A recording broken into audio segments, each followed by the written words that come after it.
Live from Columbia, this is Sports Talk on the South Carolina Radio Network. Be a part of tonight's show. Call us at 800-956-7266 or email talkback@sportstalksc.com. Now, here are your hosts for Sports Talk, Phil Kornbluth, Kevin McCrary, and Tom Hayes. I think it's important to get the win, so the build-up is there. UConn does have a game on Saturday, so I think it's good for us to kind of play well from a defensive standpoint. Our offense still needs a little bit of work. Showing Dawn Staley some love on a Friday night, ladies' night on Sports Talk. USC women picked up another win last night at Georgia. They're unbeaten.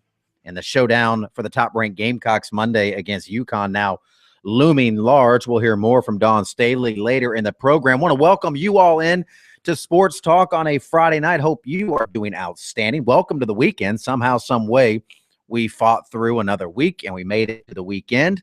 There were times that, I got to tell you, I wasn't sure we were going to make it. I was just plugging along, wondering, are we going to make it to Friday? Are we going to make it to the weekend? And somehow we did. So glad you're with us. It's just me. Korn he blew out of here. He's going to enjoy the weekend. He really needs it, too. Korn needs a night off after what he has been through with recruiting. I'm telling you, it's aging him in dog years. I worry about the guy. I call him sometimes just to check on him during recruiting season, just to see if he is okay. But Kornblut has the night off. In fact, he's making his way to Nashville.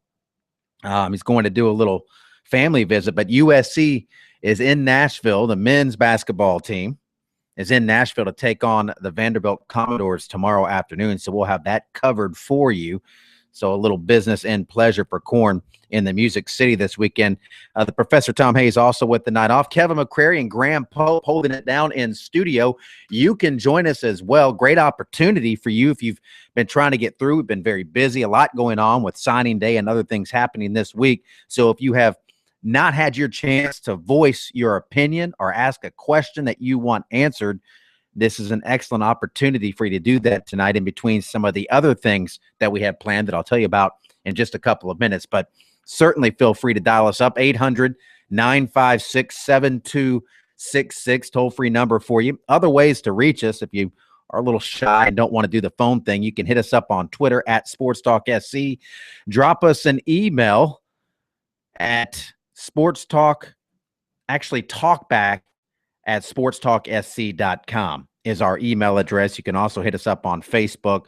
Go over to Facebook and then / Sports Talk Radio Network, and there you can find us. And our website, sportstalksc.com, where you can not only listen to our show, there's a link to listen to the show, but you can also watch us perform the show each night on our video stream located at the bottom of the page. And if that's not enough, there's more. There's a lot of stories and news and notes that we throw up on the website. We can't get to everything on the show. We can only be with you 2 hours a day, but that website is up and running 24 hours a day, and it is updated 24/7. We're always putting stuff up on the web, and it won't cost you a dime, just your time there at sportstalksc.com. A lot of good stuff coming your way tonight. Make sure you stick around. Sports Talk rolling along on a Friday night.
Again, our phone number, 800-956-7266. Toll-free number for you. Statewide, you can reach us wherever you have us dialed in on your radio or online at sportstalksc.com. Glad you're with us. Coming up later this hour, former USC running back Corey Boyd is going to stop by our studios and talk about a combine he's running in Columbia.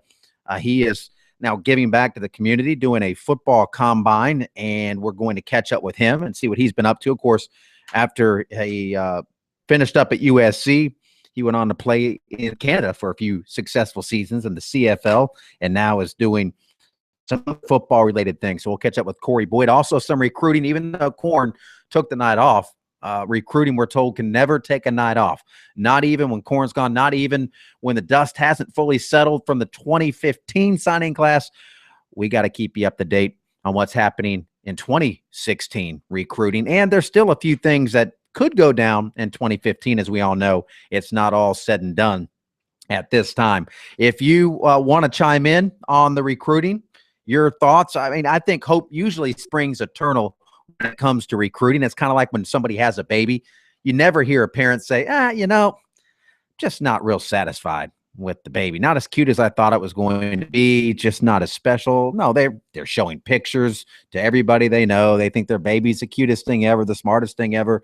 And that's pretty much how I would describe people's reaction to recruiting. Although I'll say this, for some reason, well, I don't think it's a mystery, but South Carolina fans seem to be a little down about their recruiting right now in this latest class, despite the fact that it's ranked in the top 20 in about every recruiting ranking out there. It's not a bad class. I mean, it's not. Now, you never know how good these classes are going to be until you get these guys in and you see what they're going to produce on the field. Some of these 2 stars are going to end up being 4 or 5 stars when it's all said and done, and some of the 5 stars are going to be playing at an FCS school. So all that being said, you never know. But we get that it's an inexact science. Now, South Carolina, for whatever reason, the fans, they want to focus on the 9 guys that didn't end up coming in and didn't stay committed and for whatever reason went somewhere else. Now, that's a blow, and that's certainly an issue that needs to be addressed. There are things that South Carolina has to do to address why that happened. But that being said, let's not forget they did bring in some pretty good players. Okay, there are some guys that are going to contribute in this class that are going to step up and make some plays and make them a better football team. So I don't think there's any reason to be completely down on the class. Somebody tweeted at us yesterday and said, oh, all the good players decommitted. That's a pretty big slap in the face to some guys that are coming in that are pretty good. You know, they have some highly thought of guys in their signing class. So I don't think it's all doom and gloom. Now, could the class have been better? Certainly. If they hold on to those guys, it could have been a top 10 class. But, you do win because of the guys you signed, not because of the guys you didn't sign. I do think if I'm South Carolina, I look at ways that I can streamline my recruiting. We have an opportunity here, and in Phil especially, up close and personal. We get to see kind of the ins and outs on how both major programs in our state handle things, including recruiting. And there are certain things that I'll sit here and tell you I think South Carolina does better, and there's certain things that I think Clemson does better. One thing that I will tell you that Clemson, in my opinion, does better than South Carolina is identify and target and recruit players earlier and better. They just seem to be into it more. They seem to enjoy it more than South Carolina. I think with Steve Spurrier Jr., he's the recruiting coordinator, but it seems like more of a chore for him than maybe a passion. And I'm speaking for him, and I get that that's a dangerous thing to do, but he's made it pretty clear that, talking to the media, it's not his favorite thing to do. Making a bunch of phone calls, that's not his favorite thing to do. And that's what he said. He said those things. And we all know that with recruiting now, it's a 24/7, 365 deal. Doesn't matter if the guy committed to you 8 months ago. You better stay on him because somebody is. And at Clemson, we posted a video. It's on our website, sportstalksc.com. And I know this is something that, maybe some people that aren't Clemson. They roll their eyes and they cringe, but Clemson posted a video of their signing day party, and I think it's got Little John playing in the background, of Dabo Swinney dancing, and they're putting guys up on their board. Right after signing day, they took a picture, the Your Next picture, which they also did after the Citrus Bowl, or not the Citrus Bowl, whatever the title sponsor, the bowl they played in Orlando at the Citrus Bowl Stadium when they smoked Oklahoma. They were already taking pictures of a sign saying You're Next and tweeting it and texting it to every recruit. That's the way the game's played now. Steve Spurrier Jr. is on Twitter. He rarely tweets. Jeff Scott is on Twitter. He's tweeting all the time. South Carolina's most prolific tweeter, I would say, is G.A. Mangus. Sean Elliott also tweets regularly. Lorenzo Ward, he tweets some. He's the motivational tweeter. And I know some of you out there going, K-Mac, what does Twitter have to do with recruiting? Everything now. That's where these guys are. That's what it's all about. Clemson's brought in a guy, turnip seed from Alabama, just to oversee their recruiting. So that's their mission. That's their objective at Clemson right now. They're focused on that. They're dialed in, and that's how they get a top 5 class. And that's what I think South Carolina needs to do to take their recruiting to the next level. I think they need to tighten up and dial it in a little bit more, if you will. That's an outsider perspective. I'm not saying that's why they lost 9 commitments.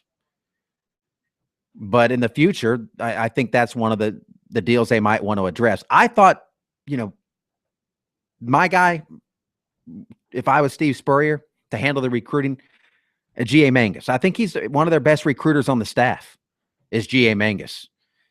He's great with the media, and that's part of it. He's out there. It's a bubbly personality.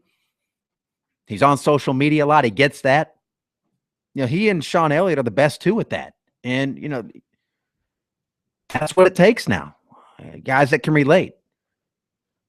And I'm not disparaging Junior as a coach. We know Steve Spurrier, he's not on Twitter doing that sort of stuff. But all that being said, that's something that I think I would be addressing if I'm Steve Spurrier and how they're going to handle things going forward. But it's not like they put a clunker class together by any stretch. I mean, there are a lot of schools out there that would love to have the signing class that South Carolina just brought in. 800-956-7266 if you want to dial us in. A few thoughts on recruiting. They're my final thoughts on recruiting. Clemson's dialed in right now with their recruiting. South Carolina needs to tighten it up a little bit on their recruiting front, in my opinion. What is yours? Let's go out to the phones. We head to Spartanburg, and Jack, he's up first tonight. Hello, Jack. Hey, K-Mac. Enjoy your show. Hey, man. Thanks. 2 or 3 things regarding Carolina's recruiting and Clemson's recruiting. I know you mentioned Spur Jr. doesn't like to get involved, and I agree with that. But he does do some talking. The staff at Carolina does talk to you guys. When's the last time you got a coach from Clemson to come on live? I'm not talking something that you recorded, but when is the last time you had a Clemson coach come on live and talk to you? Well, here's the thing at Clemson. They have a policy now that Dabo Swinney has put in where nobody can do live interviews except for him. And, of course, contractually, they don't do a lot of those. First of all, to answer your question, it's Dabo's golf tournament. Now, but that's everybody. That's not just us. That's everybody. That's everybody. He doesn't make his assistant position coaches available during the season. We can't talk to anybody other than the coordinators and Dabo during the season. You get to talk to the Carolina coaches all during the season. But that's not recruiting. Talking to me doesn't land recruits. I mean, I love it. I'm not talking about that. Yeah. I just think it's a plus that you get, that they do make them available. Another thing. Hold tight. I've got to take a hard break. It's a short one. I want you to finish your thought, though, and I don't want to cut you short. So we'll come right back to you after the break.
That comfy for you there, Corey? Let me know. Am I correct?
He lost Jack in Spartanburg. He didn't hold Jack. I'm sorry we cut you short there. Hard breaks. We've got to pay these bills. We've got to pay Kornblut's bloated salary.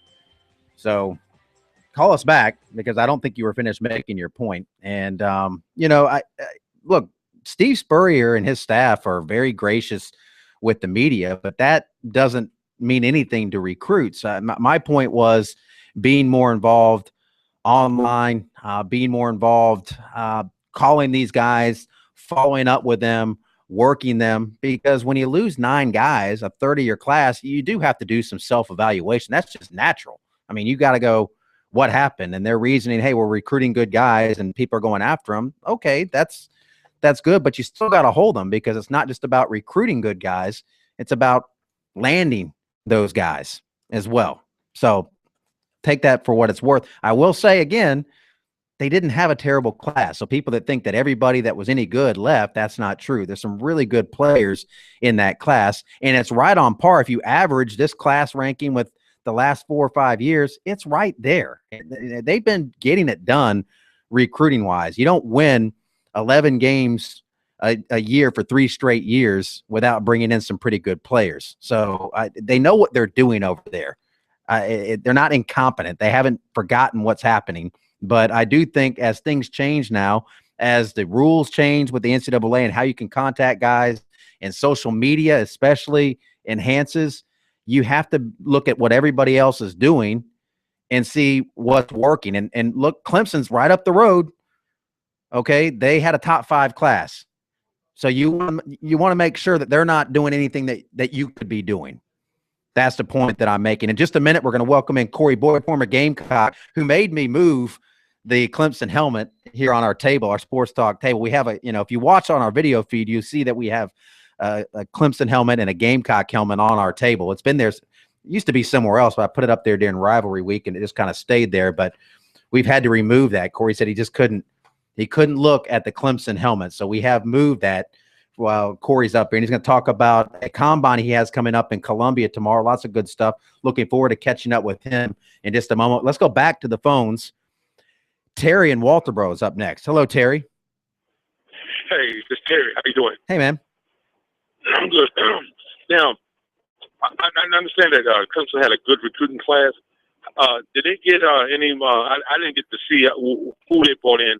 How many running backs did they get, and how many wide receivers I get for us?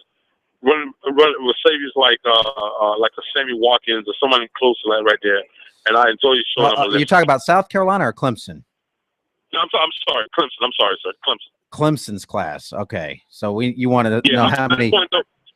How many running backs they brought in, and how many receivers they brought in? And did they bring any receivers like a Sammy Watkins in, someone that could make something happen soon, or they have someone they're gonna put in line? Because I know they got some great receivers there, like Mike Williams and a couple other guys.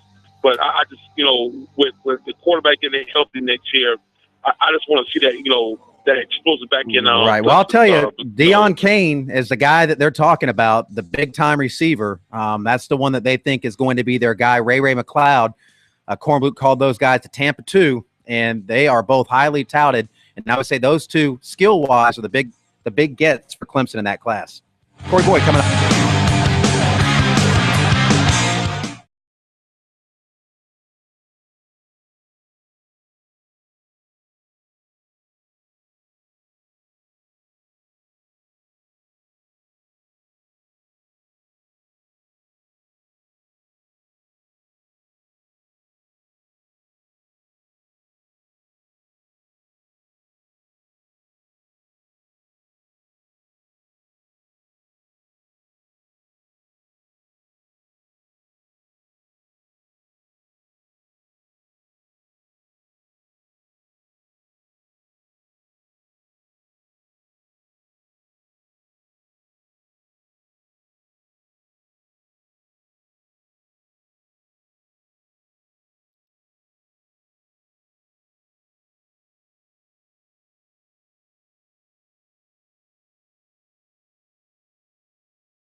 We'll get back to your phone calls momentarily. You can go ahead and dial us up 800-956-7266. Some open lines for you. My pleasure to welcome in Corey Boyd to the program in studio with us now, former Gamecock running back.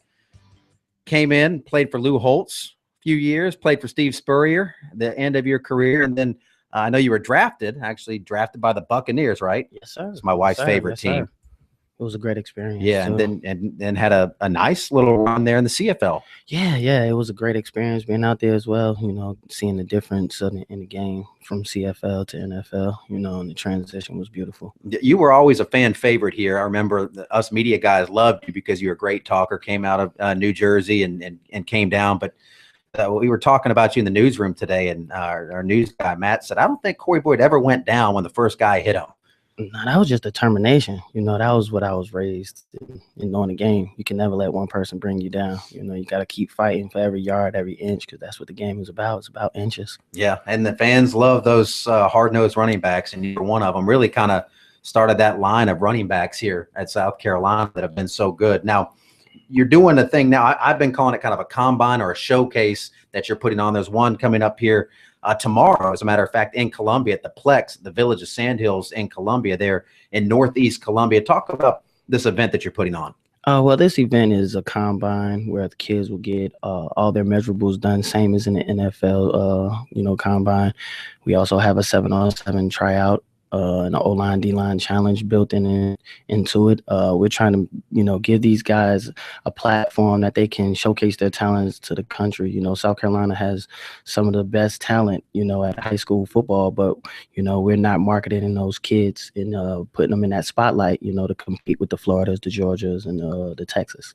Now, what age group are you targeting here with this? With this event, we're doing uprising 9th graders to 12th grade. Then we'll be working backwards towards the youth from 8th grade down to about 3rd. So you're going to be doing more of these. Oh yeah, definitely. This is going to be a regular thing. Yeah, definitely. We're trying to build a football academy. Where we're focusing on football all year round. A lot of kids love this game, but we got to teach them the basics and the fundamentals. A great website, cb3athletics.com, where you can get more information on what Corey's doing here and the South Carolina High School Football Showcase tomorrow at the Plex at Village of Sandhills in Northeast Columbia. Real cool setup. You did a great job. This is a professional looking website here. And you mentioned the combine. Now, I know the combine invites came out here. The list came out. Did you do the NFL combine thing before the draft? Yeah, I was actually selected to go there. So you were invited. You were one of the guys invited. What was that experience like? It was, man, wow.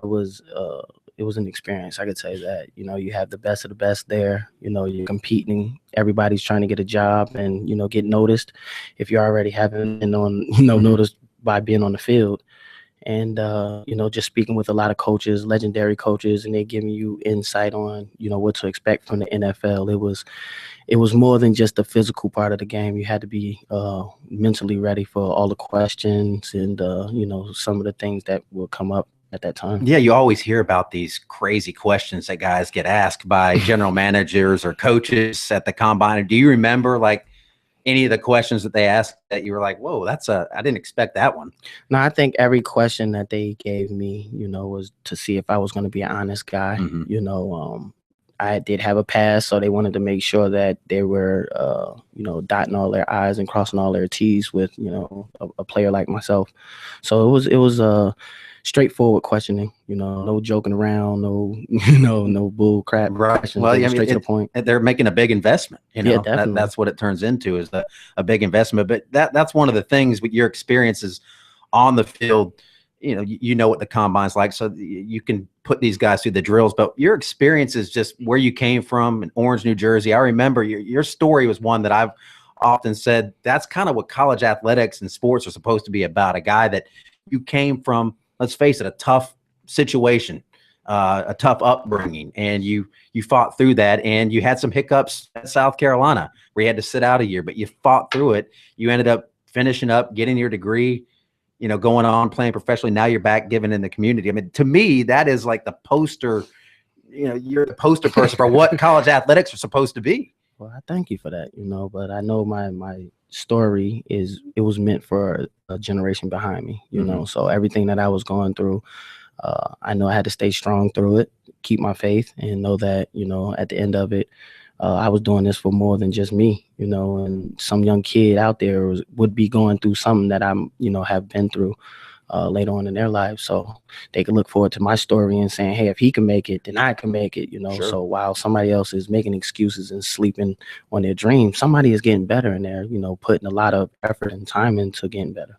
Did you always look at football as like, this is my way out, this is my chance for a better life? Yeah, I believe so. I come from an athletic family, but everybody in my family played basketball. And I didn't want to live in the shadows of my mom or my uncles because they, were the cornerstones of basketball in my town. So I took the other route and played football. And once I picked up that ball, I had other hardships that, I couldn't explain or talk to anybody about. So the best thing I could do was just put it in my skills and my talents on the field. Again, the website, cb3athletics.com, the football showcase, the combine. You can show up tomorrow at the Plex. What time are you guys getting started tomorrow? Registration starts at 12 o'clock. At 12 o'clock, so you can go out there. That's a great facility out there at the Plex, and you do have some space for walk-ups. I know you have a good turnout already with people that have registered, but and you can save a little bit if you register beforehand. So can you still get the discount if you do it tonight? Okay. Definitely. So you can go online, or you can walk up and do it tomorrow. Definitely a great event. And, again, we talk about you doing this sort of thing. It leads to the question on, is coaching something that's on your radar? Is that something you could see yourself doing down the road? I've been coaching for the past 2.5 years. People don't know that. In Canada, I was actually assistant head coach for a rec team, high school rec team, and also was the running backs coach and receivers. Didn't know that. So you're doing it up in Canada? Yeah, I was doing it in Canada for the past 2.5 years. That was what I needed to do to stay in front of the kids as far as, staying in shape and everything. They needed a role model as well. So I tried to do the right thing and building my business out there first, and then knowing that, home in Carolina was where I needed to be to make this thing. So have you moved back now? Are you back in South Carolina? Yeah. Columbia is your home? Yeah, I just moved back about 4.5 months ago. So it's been a great, retransitioning period, but, it's warm weather again. Yes, definitely. I'm glad to not have seen any snow this winter. Yeah. That's a blessing. That is a definite plus. So, but is that something, so you want to pick that back up? Yeah, definitely in South Carolina now. Yeah, I definitely want to build this brand and making sure that the kids are getting the right education that they need about this game, the on the field, off the field, and the academic side of it. And it's also helped them as far as rehabilitating themselves. Yeah, a lot of our athletes are coming from some tough inner city places, just like myself, and I want to be able to get into those cities and be able to have my voice heard and let that story be told to those kids so they can be lifted up as well. That has to be gratifying for you when you're able to connect with somebody. I'm sure you see some eyes that look just like, remind you of yourself, maybe, so many years ago when you were coming up. Yeah, it's just like Dream too. I don't have any kids or any children. So looking at these young guys and them, holding on to every word that I say is just like, wow. And then you see them go out there and, change the minds of non-believers and turn them into believers. It's amazing. How much were you able to keep up with the Gamecocks when you were up in Canada? Were you able to follow them pretty closely up there? Oh, I ever since I left, I never, lost touch with my school. Everything that I do, my house right now is all Gamecock, everything. So everywhere I go, I represent. And Saturdays when we play, everybody knows, don't talk to me, don't touch me, get away from me. So you're that guy. You're the one that, like, I'm dialed. I'm watching this game. I'm busy. I'm in it. I feel like I'm still on that field. Every bit of a Marcus Lattimore run, I felt like I was a part of every one of them, just running through guys and just, watching Connor Shaw just go out there and do the amazing things that he was doing. Man, it was phenomenal. Yeah, they had an unbelievable run. Okay, we're coming up on a break. Corey, can you stick around for another segment?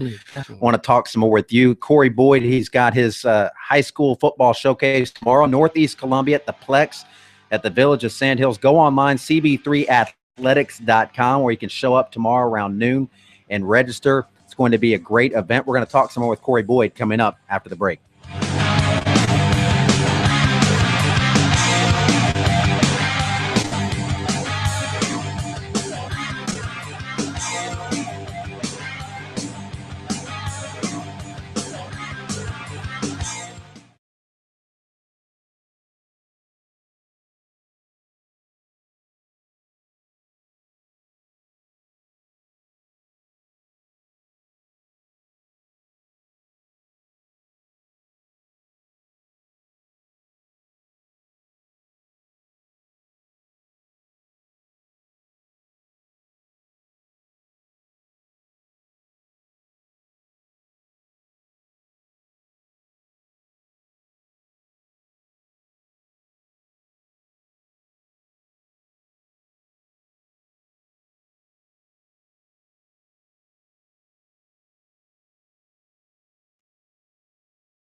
Going to spend a few more minutes with Corey Boyd, former Gamecock running back, has a great event coming up tomorrow in Columbia. It's a combine. They're calling it the CB3 Athletics South Carolina High School Football Showcase, right?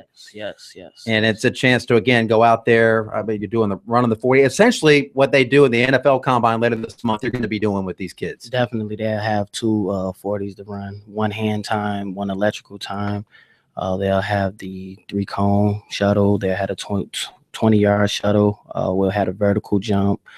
We'll also have a broad jump. You know, it's just going to be an amazing time. We'll have the kids out there throwing the ball around, competing against each other, seeing who has the best and who's committed to doing their best. Yeah, and you've been there, been through it all. I can definitely drop some knowledge on these kids. And around noon, you can sign up. You can go online again, cb3athletics.com is where you can head to get more information and sign yourself up and get ready to roll. Now, you call yourself, you say this is home now. You've been up in Canada. You came from New Jersey. Lou Holtz brought you in. How did that recruitment go? Who else was after you? And, you know, why did you pick South Carolina?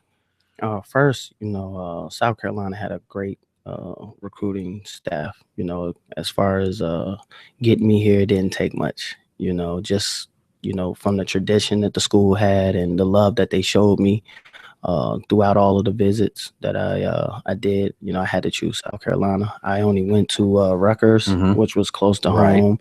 I had Virginia Tech to go to, but once I took the South Carolina visit, I don't think I wanted to go. Who was your primary recruiter?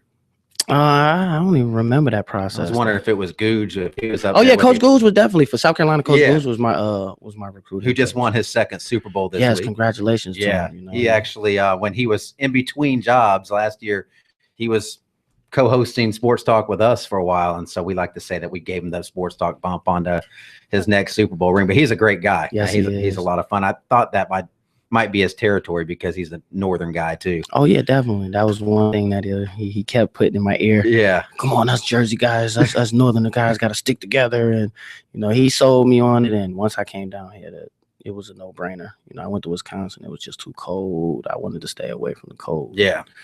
Well, then again, you were in Canada for a while, though. Oh, man, it was beautiful, though. Honestly, I didn't really pay too much attention to the weather, you know, and my expectations were, you know, way off. You know, I saw another side of the world. You know, it was beautiful. Yeah, you know? I mean, that's a chance to experience that culture. And now, how many guys that you played with or against were up there too? Did you know a lot of people when you went up there? I didn't know a lot of them at first, but as the league started to expand into the States again and getting more televised games, I think a lot of our Gamecock guys, you know, saw the potential up there, and we had Fred Bennett up there, and Sean Goddard, and we had Brandon Isaac, we have Eric Norwood up there, Carlos Thomas.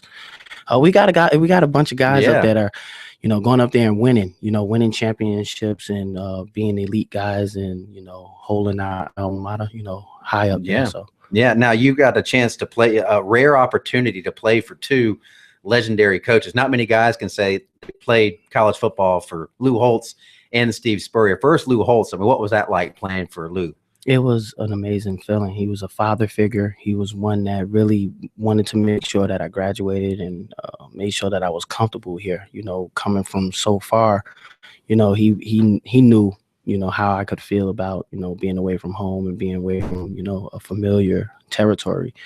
So yeah, he taught me the tough love and kept my head focused on football the way it needed to be. And then you go to Steve Spurrier, who is a different personality than Lou Holtz, needless to say. But what was it like playing for the HBC? Wow, it was a different different transition. You know, I was used to being you know, coach in a fatherly way, but then when Spurrier came in, it was more business, you know, perfection, making sure you're where you're supposed to be on time, and not having things asked of you, you know, more than once. And you know, it was more structured and, you know, set, you know, so we can win. Right. You know, it turned me into a believer. You know, he definitely turned me into a believer because of his work ethic. Now, are you around the program much since you've been back? Have you done anything, or do you still No, not at this moment. I haven't really been back to see the coaches at this moment. Everything seems to be, they're kind of busy. Yeah. It seems that we're busy right now. Right. And I have went and seen some of the familiar faces there in the front office to shake hands. Again, I think you would be the perfect kind of guy to be around, the young people that you're dealing with in that regard, but also from a college standpoint, because again, you have a great story, Corey, no doubt about it. A story that you're continuing to write, but I talk about you a lot as a guy that kind of represents the good things about college athletics and what comes out of it. Check out the website, cb3athletics.com. Corey, stay in touch with us, man. Appreciate Definitely you coming by. Thank you for having me. Thanks.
Thanks again to Corey Boyd for dropping by in studio, hanging out with us. Good catching up with him, and I'm sure his combine tomorrow over at the Plex in Northeast Columbia at the Village of Sandhills will go off without a hitch, and he'll have more, and we'll keep you up to date on what he is doing.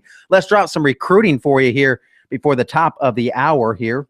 Corey not around, but recruiting is. 6'6", Durante Jenkins, a former Lake Mary two-sport star, now focusing on basketball in Orlando, won't be signing in the spring. His new signing date is November because he's been reclassified from the 2015 class to the 2016 class. And with that being the case, he's not going to rush to a decision. At one point, it looked like Clemson was going to be his guy, or his team, but Jenkins said he's going to look at things now a little closer after the Clemson offer. Clemson, if that's where he was going to go, he said they'd want him to do a postgraduate year. And Jenkins has offers from Clemson, Houston, Virginia Tech, East Carolina, and South Florida. Now he's drawing interest from Tennessee. And he said USC has been in touch with his AAU coach, but he's not had direct contact recently. This season, he's averaging 16 points per game. To football, offensive lineman John Simpson from Fort Dorchester could not make the USC or Clemson junior days last month because of wrestling matches. He won his region competition, by the way. His most recent offers are from Louisville. Oh, go ahead and cross that one off. John, just am I allowed to do that? Am I allowed to like recruit against schools now? I think so, but Cross Louisville off, and Georgia Southern, also USC, Clemson, Georgia, and Wake Forest and Maryland involved. You've seen a lot of coaches, and it's going through the recruiting process. Everett Sands was by the school last week. And AC Flora wide receiver and defensive back Denzel Johnson let signing day pass without applying a signature for his signing day commitment, but he's hopeful the document he signed Saturday will open the door to what he really wants, a letter of intent from Clemson. Dabo Swinney wants to add Johnson to his already sterling class, but he has to get his academic status evaluated first. Saturday, Johnson is going to take the ACT again, and if reality meets expectations a couple of weeks down the road when the scores return, he'll be on his way to signing with Clemson. He says he's real close, and Clemson held the spot for him. South Carolina did not hold the spot for him. They were tight. So if he gets a score, Denzel Johnson is going to be a Clemson Tiger, the AC Flora athlete, wide receiver, defensive back. All right, we've got a lot of basketball in hour number 2. We'll hear from USC forward Mindaugas Kachinas, also USC women's hoops, Dawn Staley. We'll talk to Lee Klein from Slam Magazine, some college basketball with him. Take more of your phone calls as well. Sports Talk on a Friday night here on South Carolina Radio Network.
Live from Columbia, this is Sports Talk on the South Carolina Radio Network. Be a part of tonight's show. Call us at 800-956-7266 or email talkback@sportstalksc.com. Now, here are your hosts for Sports Talk, Phil Kornbluth, Kevin McCrary, and Tom Hayes. Just K-Mac tonight. No Corn, no Tom. They are enjoying a much-deserved night off. So it's my pleasure to be holding down the fort, working on a Friday, doing what I love to do, which is hang out and talk sports with you. If you want to join the conversation, 800-956-7266 is the number. Reach out, grab a line. We have some open lines now. Had some good calls going in the first hour. Also had Corey Boyd with us in the first hour, and we have some nuggets for you this hour as well. Going to talk some hoops and other things that I want to drop along to you. No news conference today either for South Carolina to announce John Hoke as their new co-defensive coordinator. That should happen. The popular thought is Monday. USC has not put anything out yet. Most people tend to think that's going to happen sometime Monday, if not Tuesday. It'll happen early next week. The Board of Trustees has to get together and approve that contract, and then Spurrier will bring him out. He's already in town.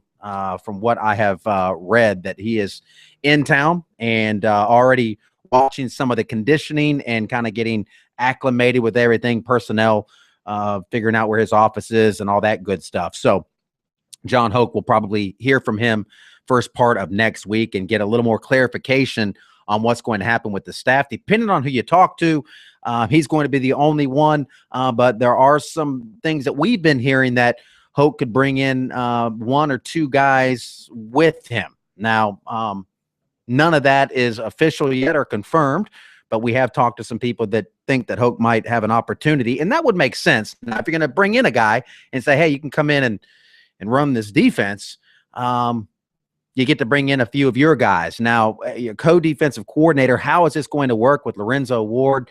That's going to be an obvious question. How does Lorenzo Ward feel about this? Well, I'm sure he's not throwing a party.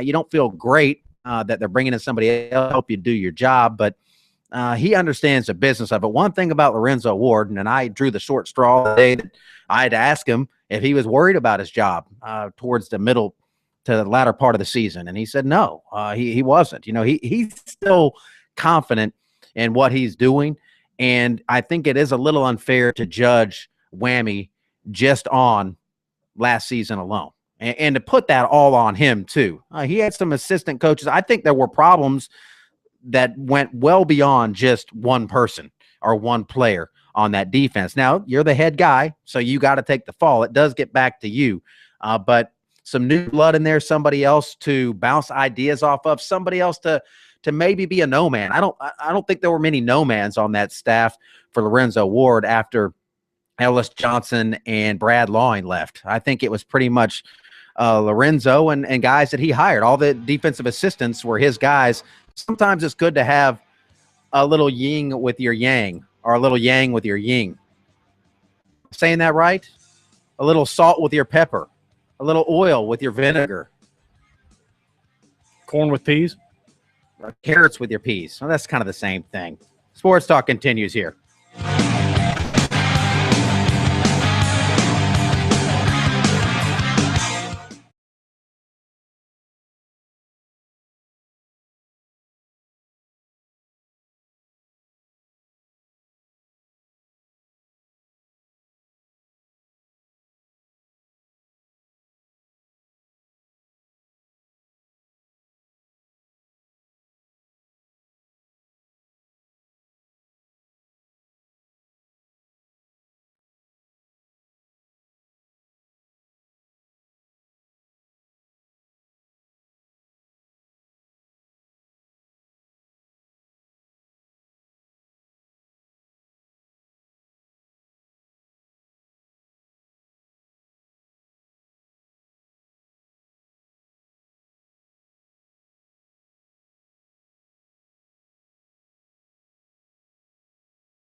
800-956-7266, Sports Talk on a Friday night, South Carolina Radio Network. Kevin McCrary and Graham Pope holding it down, Corn and the Professor Tom Hayes with the night off.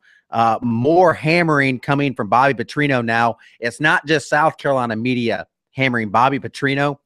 He's gone national. Keith Olbermann on ESPN has named him the world's worst person in sports each of the past two nights. Well, last night it was just Petrino, and Olbermann got into the whole thing, and Matt Colburn, who was the victim of this over at Dutch Fork High School, is getting some great national publicity at least. And then tonight, Olbermann hammering the Louisville Cardinal fans for defending Petrino. They did that a little bit with us as well on the Sports Talk SC Twitter feed, which, by the way, we are still blocked by Bobby Petrino. Coach Bobby Petrino has blocked the Sports Talk Twitter feed. I'm sure he's blocked Keith Olbermann now as well, and he's blocked a lot of media in South Carolina. Anybody that dare call him the scumbag that he is, and I don't use that word lightly, he is a scumbag. There is no way I would let my kid go anywhere near that man. No way. I did no way.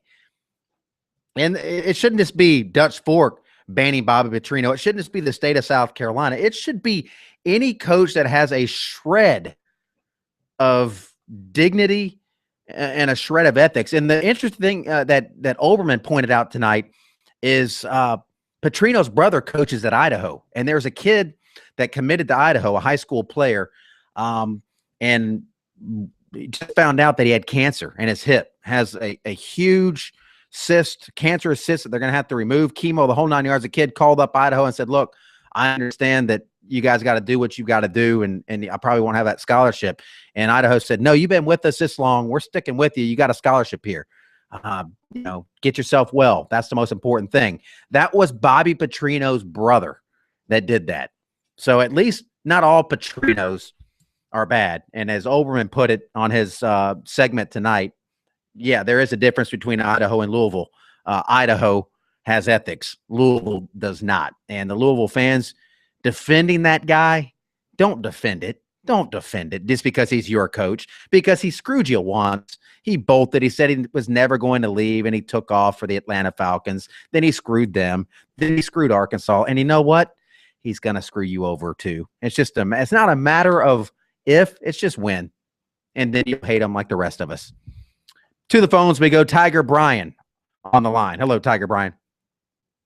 How you doing, Kevin? What's up, man?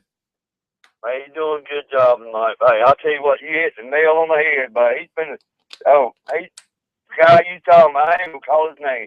He's been a scumbag forever.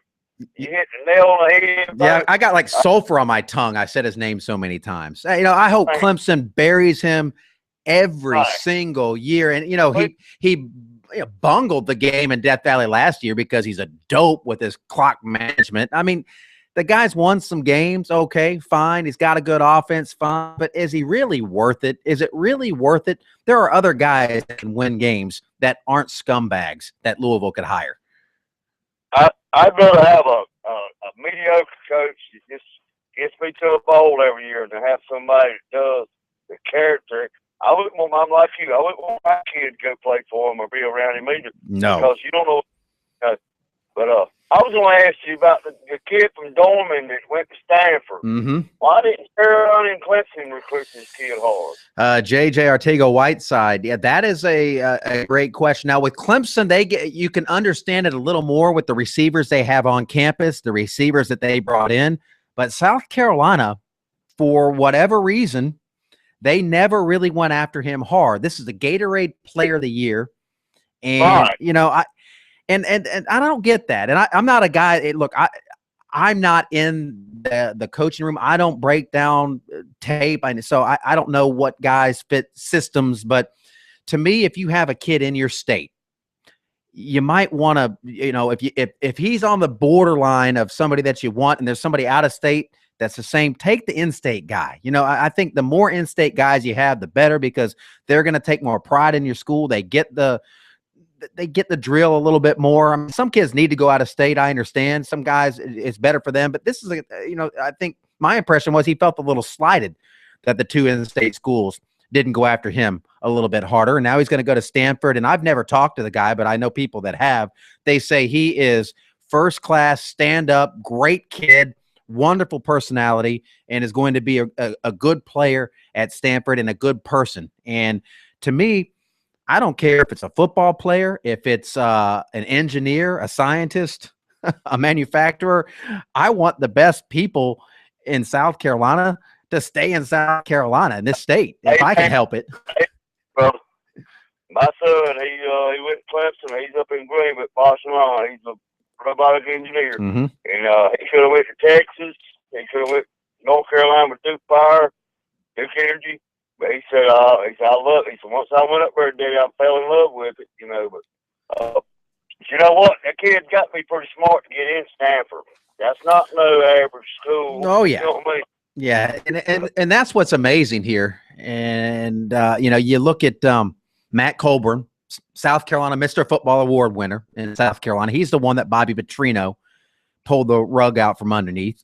And then you've got the Gatorade Player of the Year in the state of South Carolina, one that South Carolina and Clemson didn't really go after hard. I mean, look, if you're not going to get the Gatorade Player of the Year in your state or the Mr. Football in your state, it should be because the kid didn't want you, not the other way around. I think the in-state schools should make an effort to try to get those guys. You have 85 scholarships. Make it work. You can't take everybody. I know you don't have 85 per year and the numbers change and needs change, but South Carolina especially, they lost some receivers. They lost some pretty good players that caught passes for them last year. Shaq Rowland didn't work out.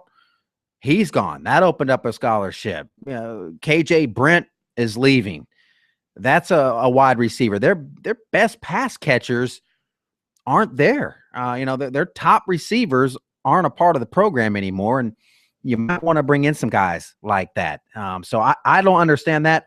Again, I'm not in charge of recruiting, and I don't pretend to sit there and say, well, I scouted the film, and this is what we have, blah, blah, blah. If he's good enough to play at Stanford, I think he's good enough to have gotten an opportunity to play in his home state and should have had to tell South Carolina or Clemson no. One of those two.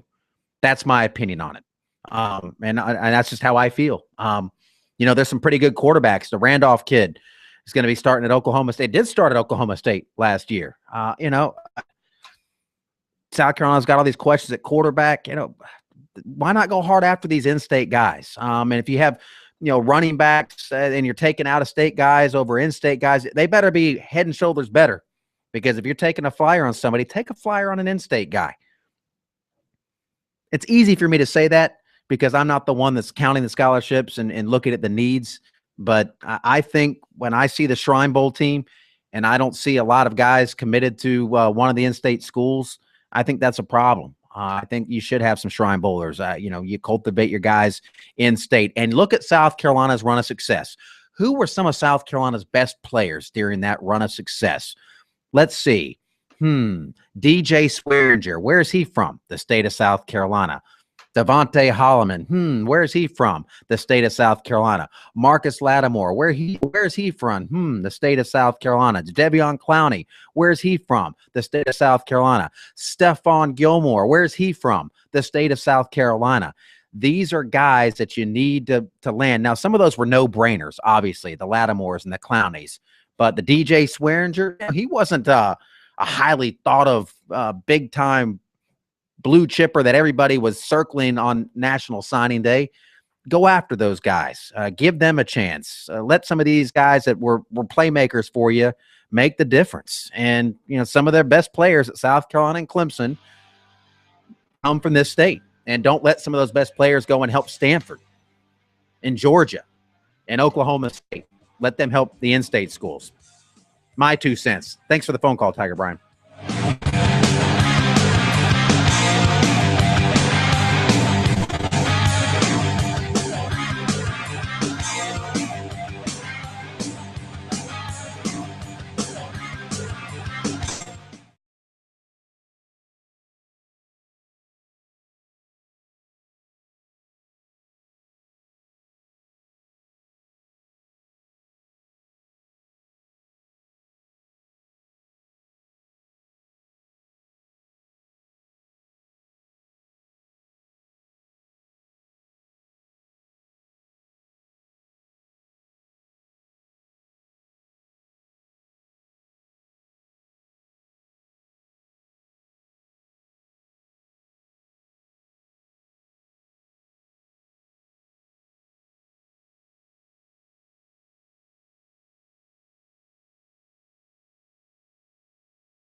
All right, 800-956-7266. Back to the phones we go.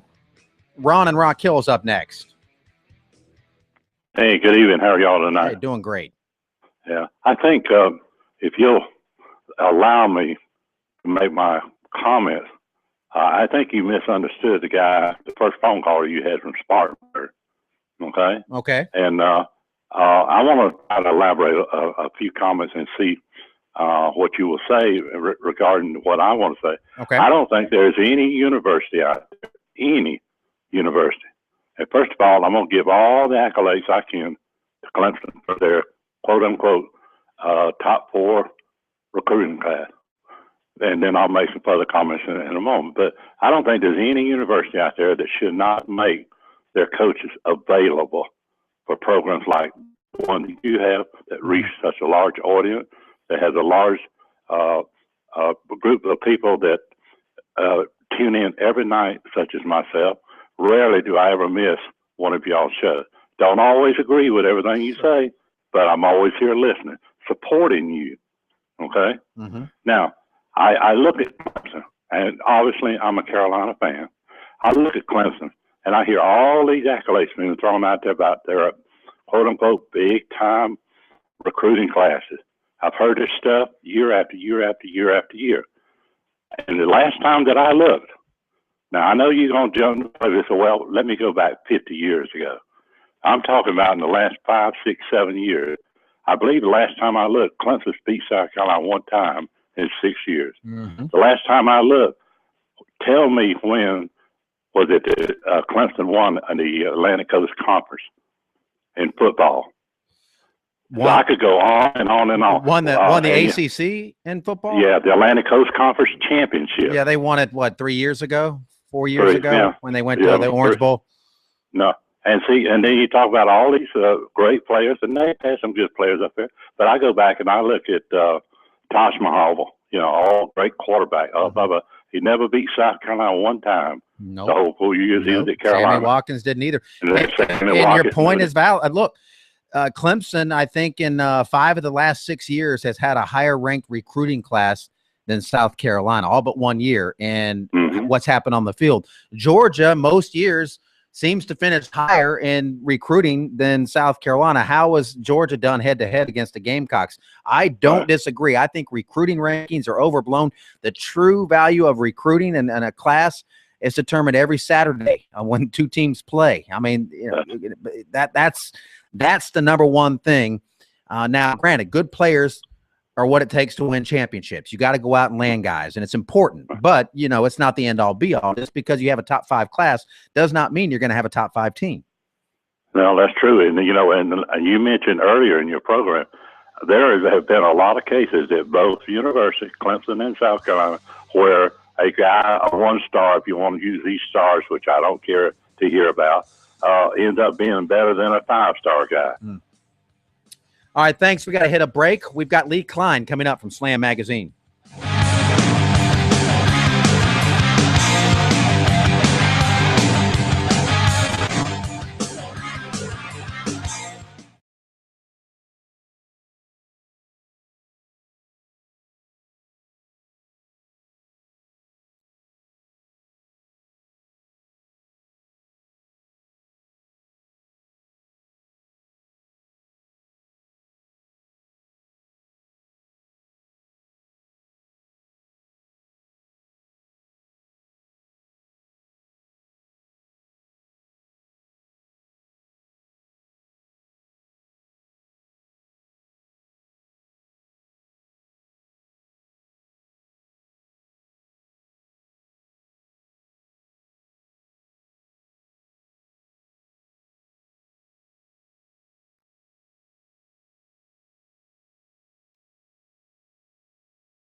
It's time for one of my favorite segments of the week. Lee Klein joining us now, former college basketball coach, owner, operator of the 5-Star Camps, and contributor to Slam Magazine to talk some college hoops. Lee, hope you're doing well, man. Happy Friday to you. Thank you. Happy Friday to you. And here we are. Yeah. February is chugging away, and it's I'll tell you what, it's starting to become, the picture is starting to become a lot clearer in many of these leagues. Yeah, this is, the season kind of sneaks up on you, and then you don't know what's going to happen. You blink your eyes and you're approaching March. And yeah, now you start looking at these projections and these mock brackets and last 4 in, first 4 out deal a little more closely. Speaking of the last 4 out, the Clemson basketball team, 2 weeks ago, you would have laughed at me if I said, hey, what about Clemson in the NCAA tournament and getting on the bubble?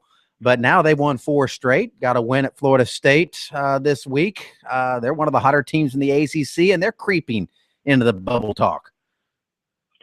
Absolutely. I did get a chance to see that game against Florida State, which, at the end, it was fingernail time at the end. But Clemson held them off. They've won 4 in a row. And really, here Sunday is a special game when they got to go to Miami. And if they're a tournament team, you got to win a couple of these on the road. So if they could get this game somehow, some way against Miami and cement themselves in that top 6 now in the ACC, especially with Syracuse out of the equation, they're now starting to become more and more in the of the tournament than the out. And that's what it's all about, closing strong. Now, I mean, you got to get that RPI up, and that's always a big thing. Clemson, I think they're right around 75 right now, but playing in the ACC should be an opportunity for them to do that down the stretch and into their conference tournament. Yeah, absolutely. I mean, they've got, it's not an easy close for them. No. It's not an easy close to the season. Miami, then Notre Dame and Virginia Tech at home. And then it gets dicey with, at Georgia Tech, at Duke, and then they've got at Notre Dame at the end of the season. So being in that top 6 this year, I think, is going to put them in position. If they can maintain that in the league, then I think they should be in the NCAA tournament because of the top level of the ACC. But they got to hold off NC State and Miami and Pitt to do that. And I don't, and that's, we shall see. Yeah. That's what we got ahead of us. Yeah, that's always what you have to do down the stretch. I mean, South Carolina, they're not, of course, on any sort of tournament bubble right now. They've, it's just such a Jekyll and Hyde thing for them. Gamecock fans who have really, for the better part of 3 decades, they've been dealing with this, but they thought they had a glimmer of hope when they took down Iowa State there in Brooklyn, top 10 team at the time in Iowa State. They went into SEC play riding high, but they've only won 2 games in the conference. Well, I mean, they lost 7 in the last 9 games. And, the whole thing is when you struggle to score, it just becomes every game the margin for error is so slim. And they're shooting under 30% from the 3, 46% from the field goal range. They just offensively have been have looked outmanned, quite frankly, a lot of the time. They with no ability really to stretch the defense and no real distinct post game. It's just become very difficult spacing offensively and a lot of late clock situations. I mean, the LSU game, about a week ago was a killer. Mm-hmm. I mean, that's a game. South Carolina has that game and, is winning. They're positioned to win. And then at the end, they're down 1. They're running out of bounds play and just maybe a little tip, just a little bit off, which delays the ability for the layup. The shot gets blocked, and next thing you know, they lose by 6. So their margin for error is so slim. They've lost a lot of close games. I know they got blown out in Arkansas, but here you go. They're playing Vanderbilt tomorrow. It's an opportunity to show growth. then they've, win a game like that. Then have Missouri come home. Next, you won 2 in a row, and maybe you're in position to play in some sort of postseason tournament, maybe an NIT. But it's one game at a time, and the margin of error is really slim, and you just need some of these young guys that have shown signs to turn the corner. Marcus Stroman, Dwayne Notice, Thornwell. You just need these guys to turn the corner and get to the confidence level and the ability to produce the way that they need them to. What did you make out of that news from Syracuse when they self-imposed a postseason ban this week? It's really a complicated story. The one thing, a lot of my fellow media brethren, if you will, is has been really critical of it. It's president and the board that makes these calls. It's not the coach. So when you talk about doing this, I mean, nobody said anything when Southern Miss declared themselves ineligible for the postseason earlier when they had the 2 kids with the academic issues and the investigation. Nobody said anything. But when it's Syracuse, now everyone's up in arms about it. So I feel bad for the seniors. I mean, that's who you feel the worst for. And they've had a good run. Rakeem Christmas, and you've seen great improvement. Michael Benajay, is I think a junior now, but transfer. I mean, the upperclassmen, it's hard to lose the year of being a possible tournament team. But from a coaching perspective, I mean, you're driven to compete. They'd want to be in the tournament, so it's just it just has to be. But it's a sham. The whole aspect of the college athletics and the rules that are followed and who breaks them. And a lot of times it comes down to a matter of perspective. As we've seen, the greatest infraction that's happened in the last decade is what happened in North Carolina with the academic issues. Are they on probation? Have they declined any postseasons? No. So let's keep everything within its realm of with the realm of reason, because it's like I said, this is a very subjective situation, and not all the information's out. Yeah, that's an excellent point. What are a few games that you have circled that you're really looking forward to hunkering down and watching this weekend? I think the ACC, 4 of the top 5 teams in the ACC play, and so you got Virginia playing Louisville, and it's really it's a separation game for Virginia. It's an opportunity for them that if they can hold home court, and Louisville is really a Jekyll and Hyde offensive team that's more Jekyll, if you will, in this case. If Virginia could put Louisville away, they'll really put themselves, I think, in a dramatic position towards that top part of the league. And then you've got Notre Dame, playing Duke at Cameron, and Notre Dame obviously beat them a short time ago, and they exposed Duke really by playing small that game, by putting really force them on the perimeter to guard them. I don't know if you remember Okafor they put on the bench. So I'm interested to see what that adjustment will be in that regard. So the opportunity for the ACC to sort itself out this weekend is maybe the most important thing. And then I've got little things. I mean, Purdue's a nice story this year. They're 7-3, tied for second in the Big Ten. They've won some nice games, 4 in a row. Now they play at Minnesota. So if they're going to take that next step up and be a tournament team, it's a must-win game. Do they have the maturity to do it? It should be good to watch unfold. A lot of fun, as always. We appreciate it, Lee. We'll catch up with you again next week, man.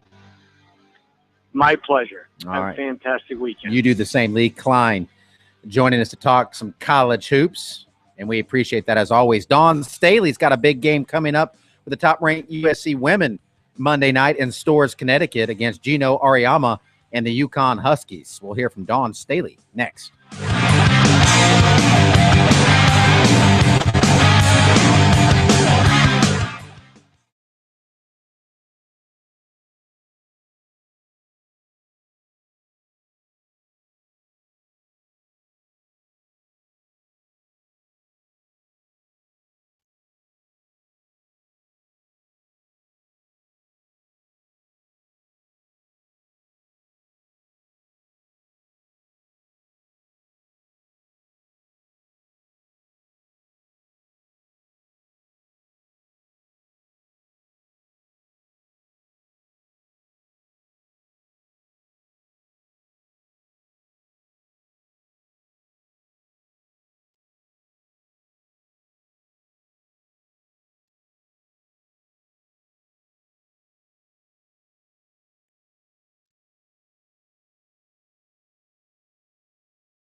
All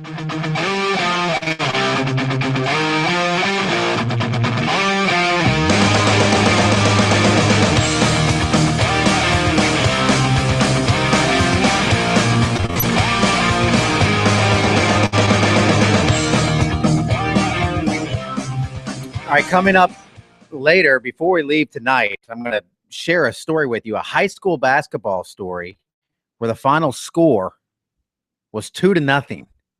2-0 in a varsity boys basketball game. I've seen low-scoring games, usually JV girls, B-team girls, 2-0. How that happened coming up in a couple of minutes. But first, Dawn Staley, they're going to score more than 2 points against UConn on Monday night. The question is, will they have enough to remain undefeated, keep their top ranking, and take down a team that, like them, has won a lot of games at home over the past couple of seasons? Here's Dawn Staley talking about that matchup with the Huskies.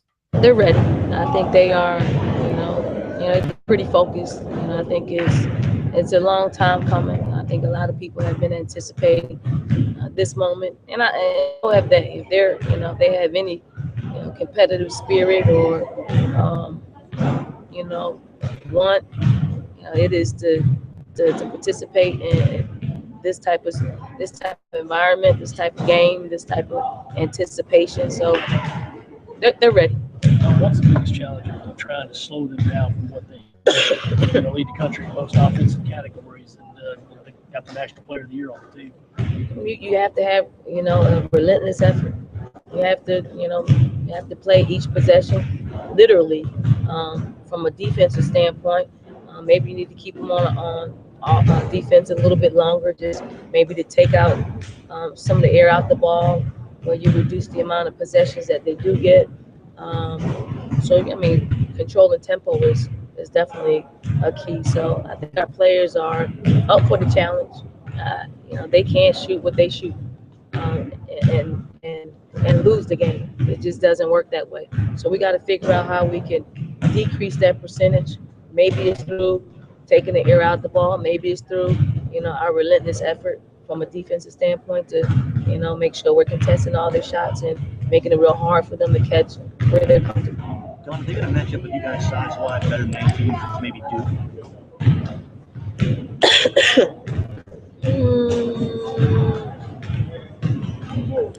I thought Texas A&M had some bigs.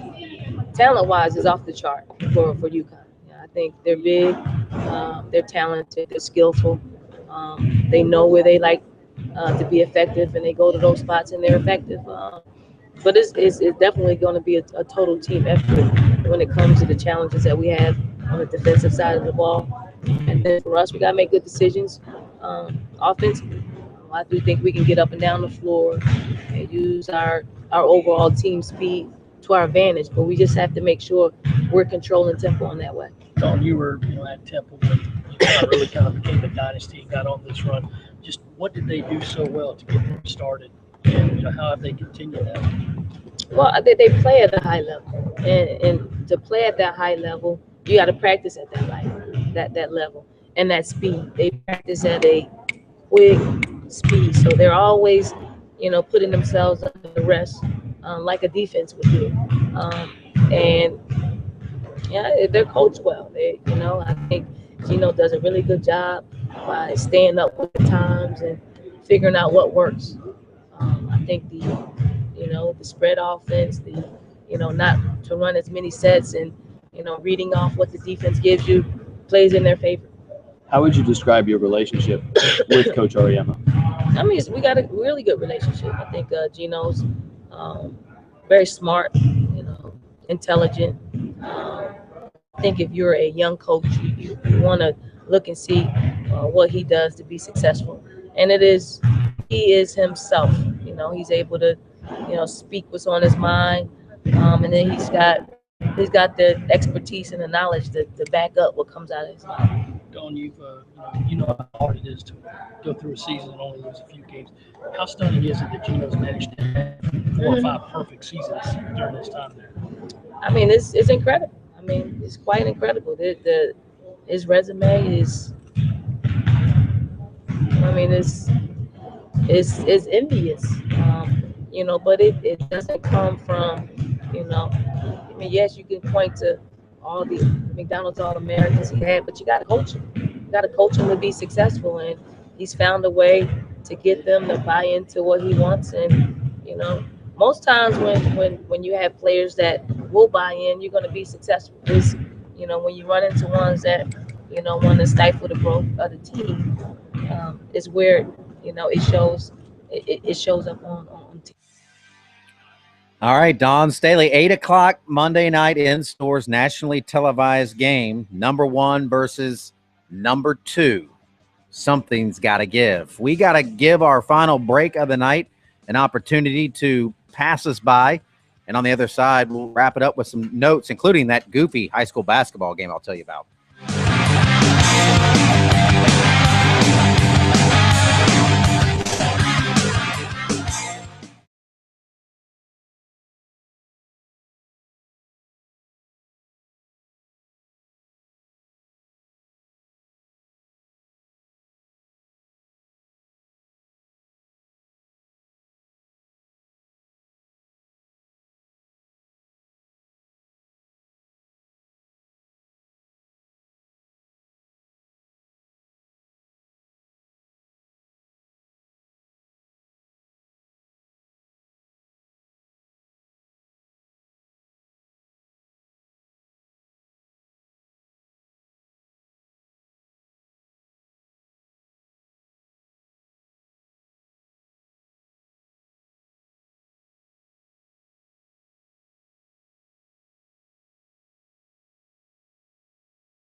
Those NFL Combine invites are out, and Clemson, USC, Coastal Carolina, and Newberry all have representation. Clemson has 7 going. Stephon Anthony, Tavares Barnes, Vic Beasley, Corey Crawford, Grady Jarrett, Gary Peters, and Bradley Pinion, the Tiger punter.